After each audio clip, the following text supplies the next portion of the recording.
Uh, so today we're going to talk about how to create a great cover letter. And so cover letters in general are going to be fairly similar when you are an undergraduate or when you're a graduate student. The difference is if you're a graduate student, what you want to do after graduation. So if you're going to, so most of the top of the content that we're going to cover today is for regular cover letters, but I have 3 slides that are specific for students that might want to go into faculty jobs. And so, because your cover letters are going to be a little bit different if you're a PhD student going for a faculty position. And so, why do we write cover letters? It's supposed to introduce your resume, and it's a good way of promoting your qualifications to an employer, and it also is an example of your writing ability. Now, the funny thing about cover letters for most job applications is that nobody will actually read it unless they already liked your resume. So usually, when you do a normal job search, you're gonna have a great resume, and if you pique their interest enough that they wanna know more about you, then they're gonna read your cover letter, and that's when they're gonna see, okay, there's greater explanation of what he's done professionally or she's done professionally. I can see that she can write. We are really interested in this person. Let's call them for an interview, right? And so cover letters are just as important as resumes, because even if you have a fantastic resume, but your cover letter is terrible, then you might derail your application because of that, right? I realized that I forgot to introduce myself. And so my name is Julian Huenerfauth. I am an assistant director at the Office of Career Services and Cooperative Education. I lead the initiatives for international student success here at RIT, as well as the Work Abroad program. And I work with primarily business students, so the MBA students and a couple other degrees in Saunders. So back to cover letters. There are 2 types of cover letters. The first type is going to be a cover letter of application. And cover letters of application are the most common ones. So that's what most people are going to write. Whenever you see a job description that you're interested in, you're going to write this cover letter, letting them know that you're interested and how you're a good fit for that position, right?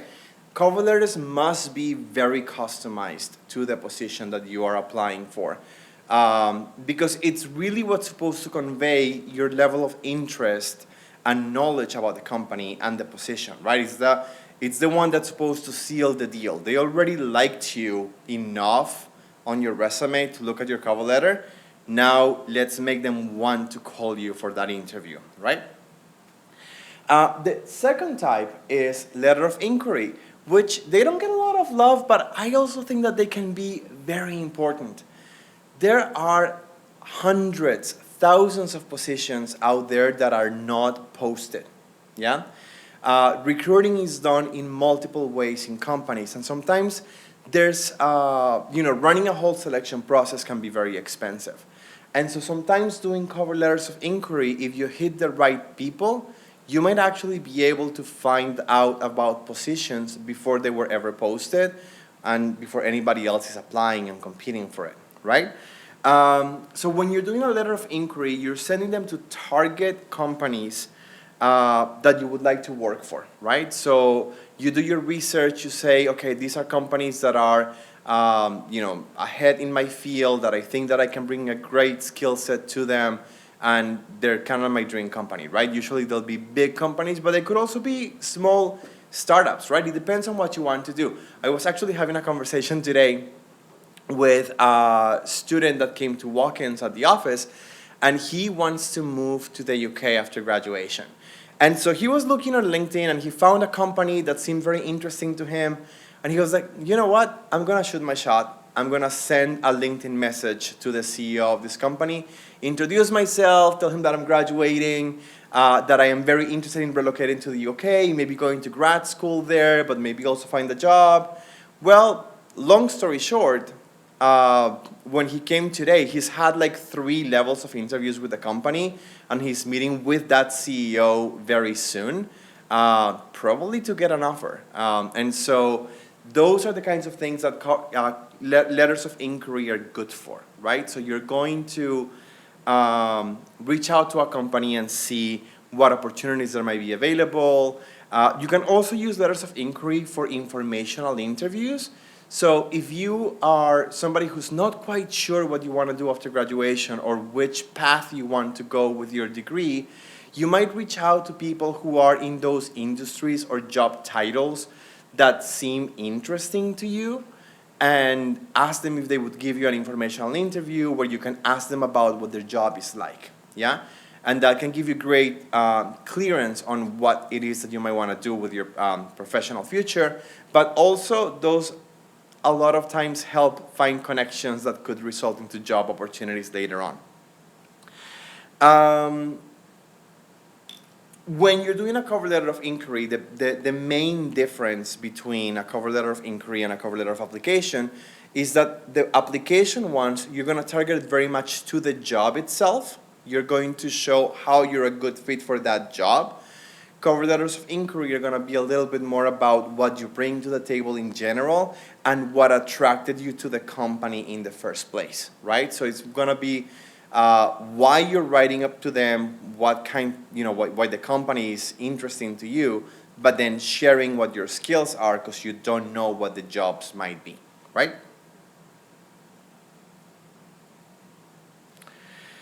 So just like when you're writing a resume, before writing a cover letter, it is very important that you are very aware of what that job description is, right? So read it carefully, take a look at everything in there that seems to be a high need for the company, right? So if you're looking at a job and it has certain skills listed more than once, you know that that's going to be a core skill, right?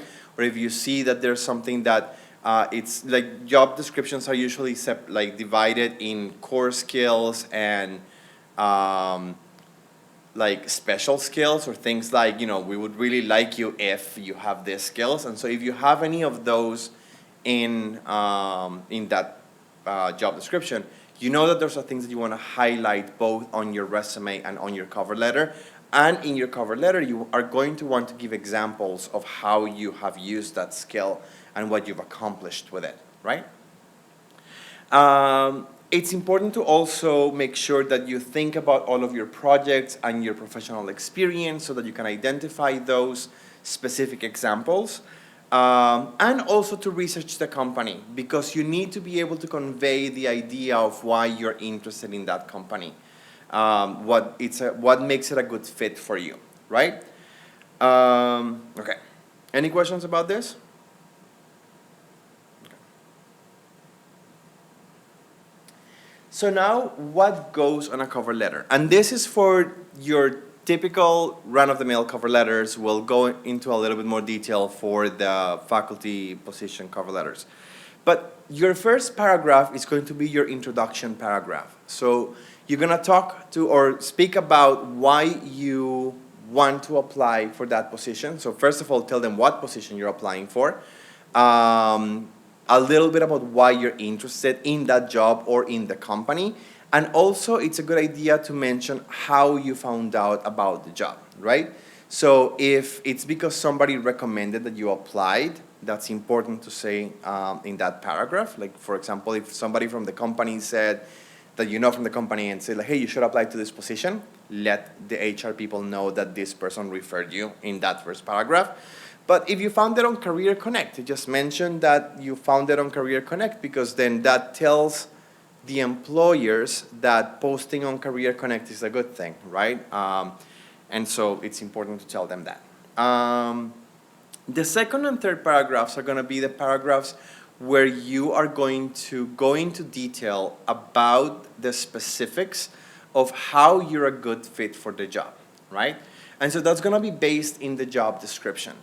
Go with examples that are specific, but don't go into way too many details. Remember, cover letters need to still be 1 page long.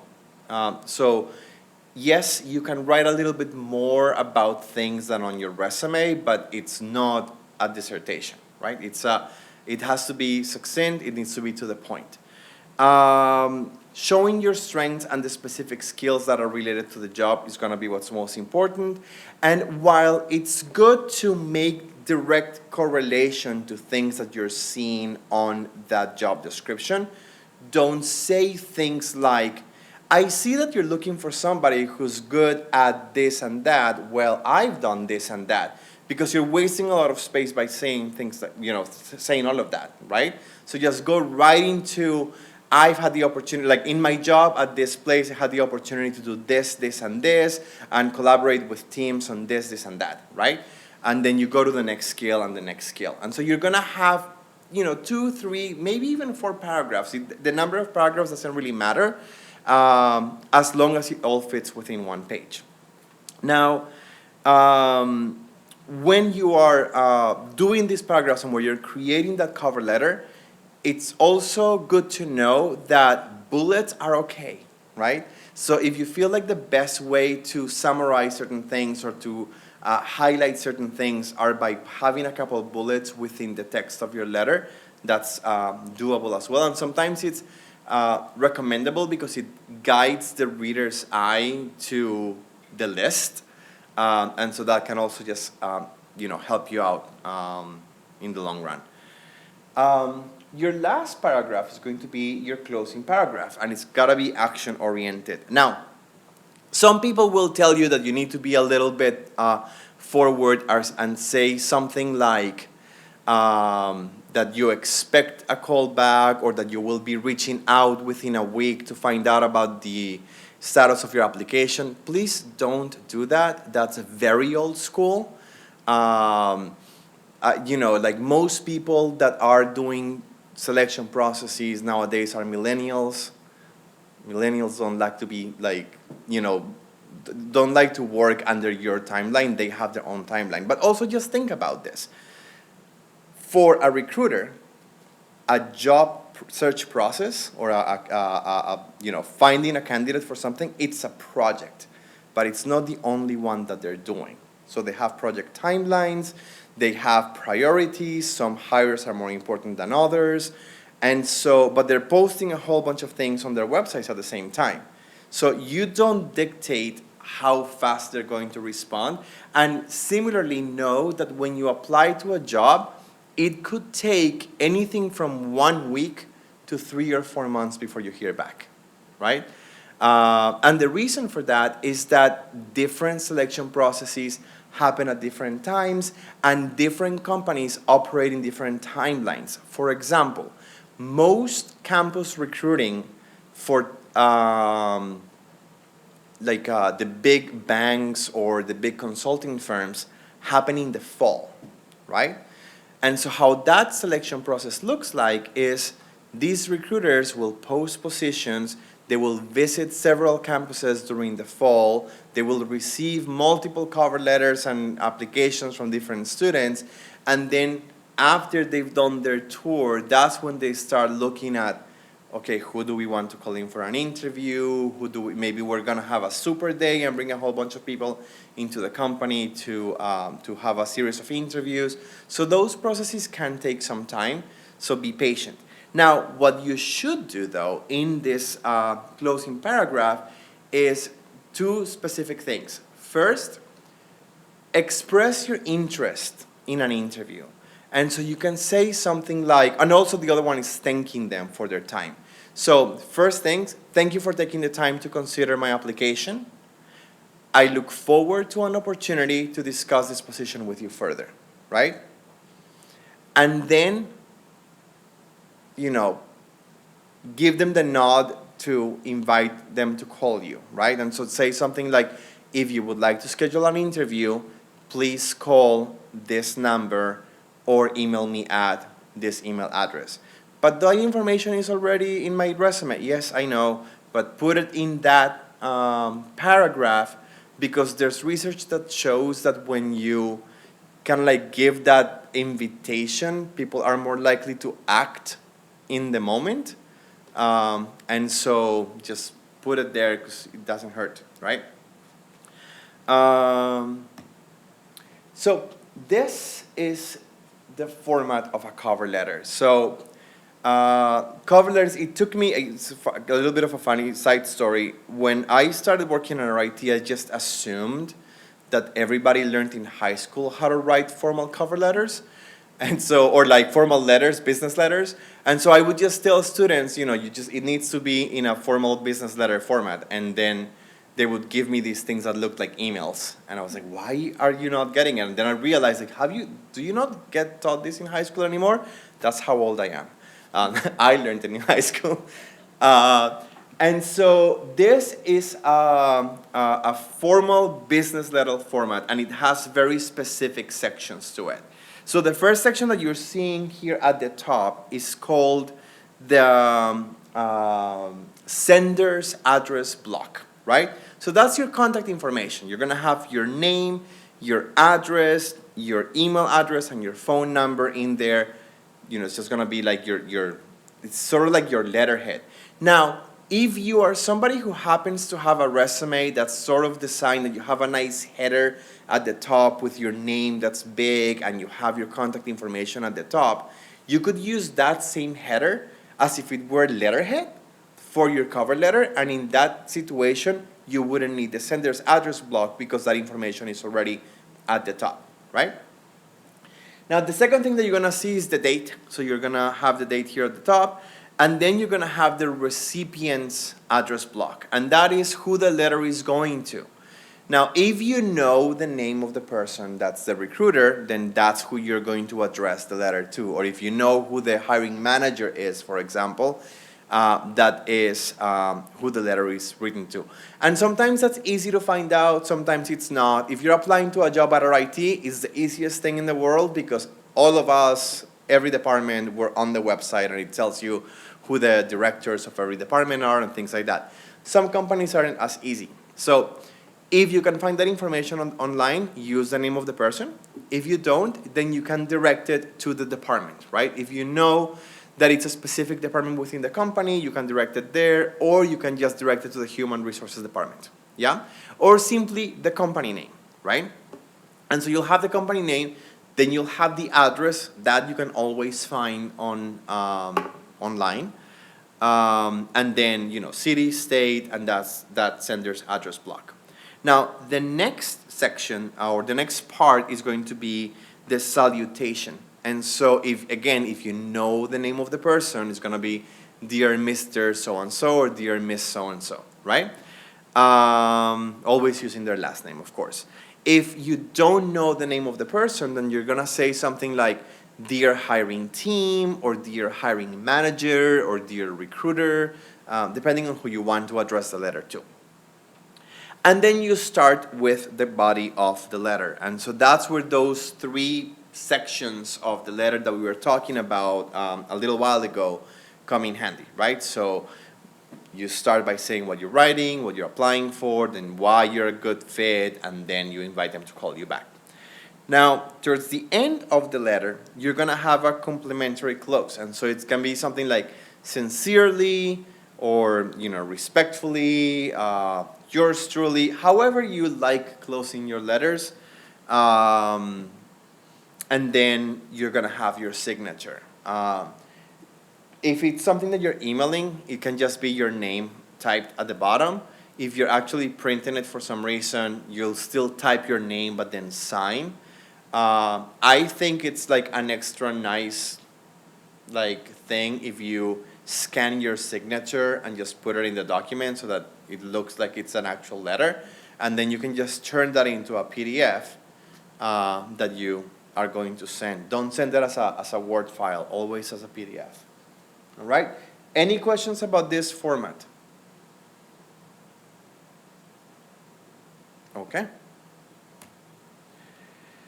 So now let's talk about a little bit if you are looking for a faculty job. So in faculty jobs, cover letters are extremely important because sometimes it's all they read.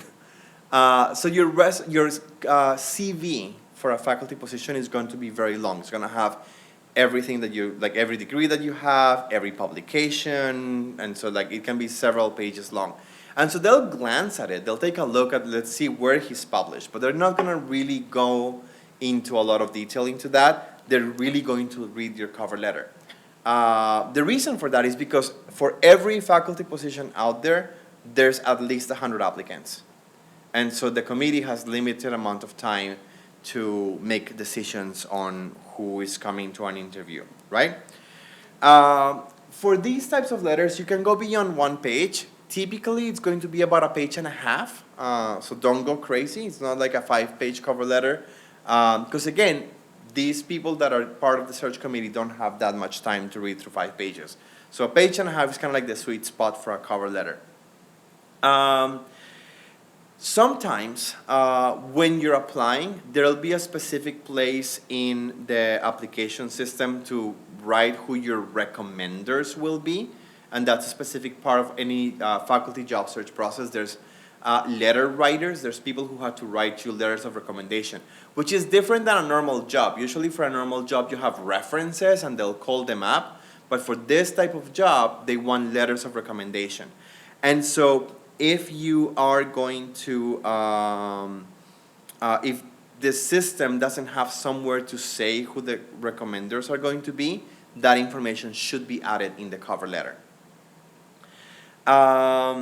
And if you're applying to multiple faculty positions, which you should, so if you're gonna be want to be a professor somewhere, gonna go for a faculty job, you should be applying to like 30 to 50 different places to make sure that you're successful, because those jobs are very competitive.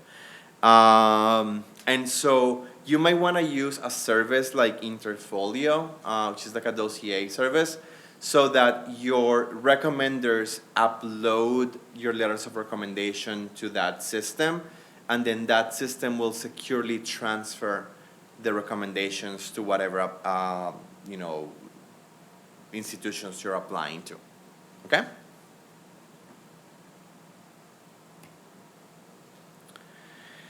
So, special content for research or faculty positions. So there are things that you want to make sure that are on that letter if you are a PhD student looking for a faculty job, or for a research position at a company as well that requires a PhD.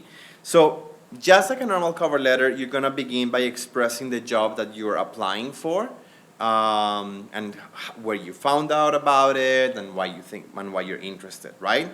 But then there should be a paragraph about your area of research and scholarship, right?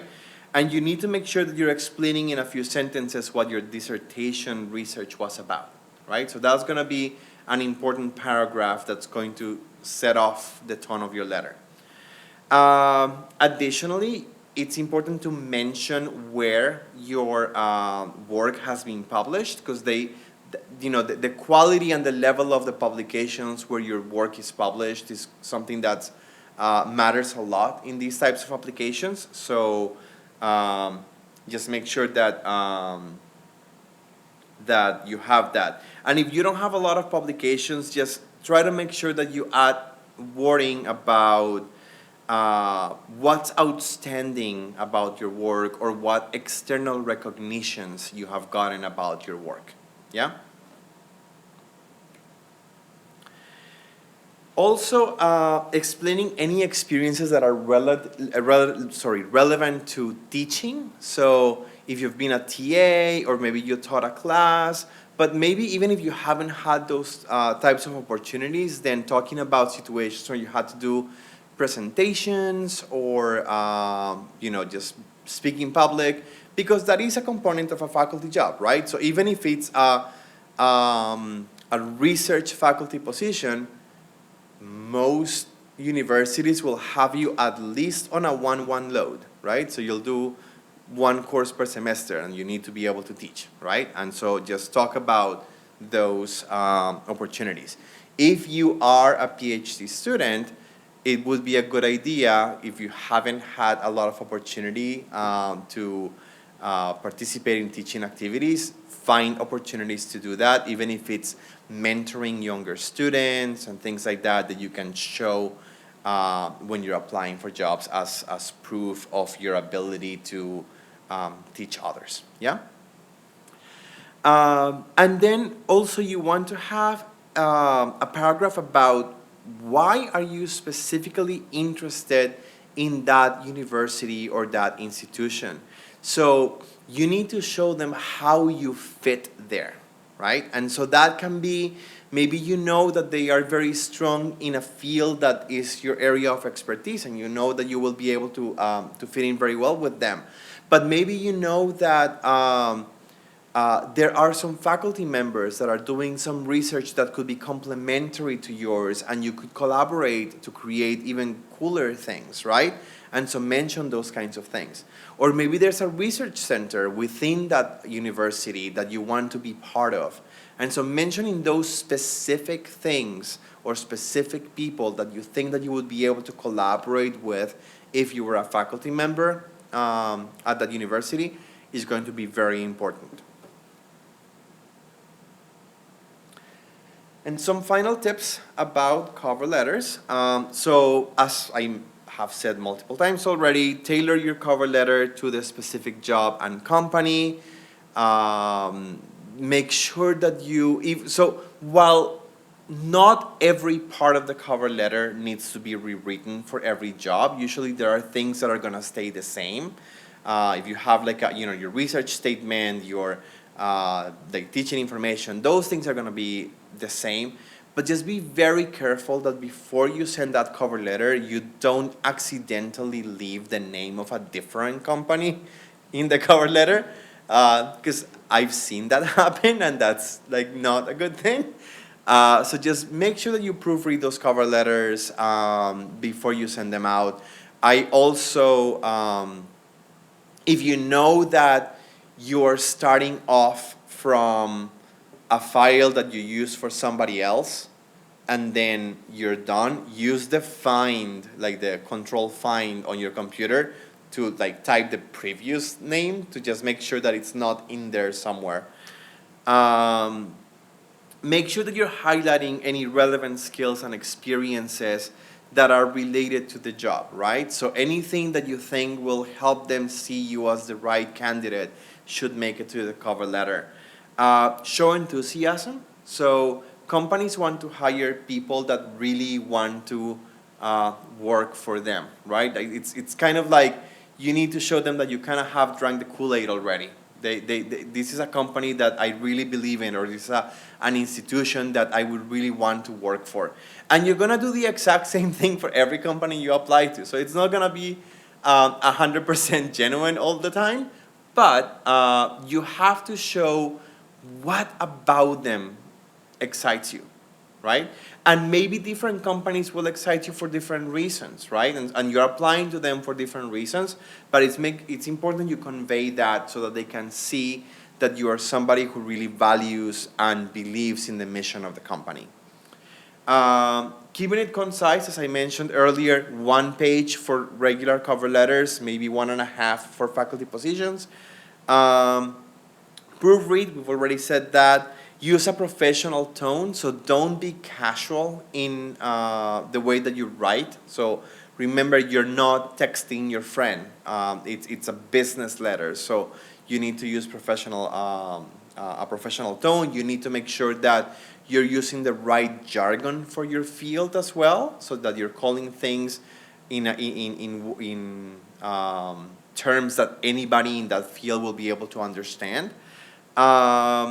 And always end with a strong closing, like the one that I mentioned earlier, where you are thanking them for their time, you're expressing that you would appreciate an opportunity to discuss the position with them, and you're inviting them to call you for an interview.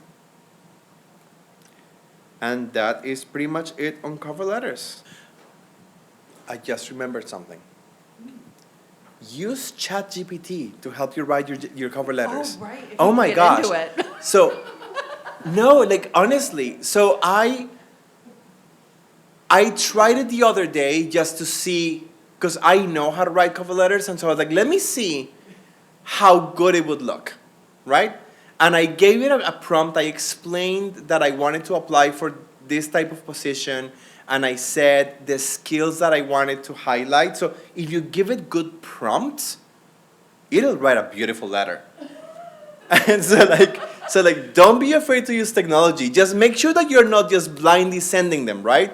read the cover letter that it writes afterwards. You might need to make some changes for accuracy purposes, because remember, ChatGPT is calibrated not for accuracy, but for like fluency and beautiful text. And so just use it. You might be able to not use the whole thing, but you might see like, oh, this is a beautiful way of putting this. And you can use some of that text to help you write your cover letters. It's great.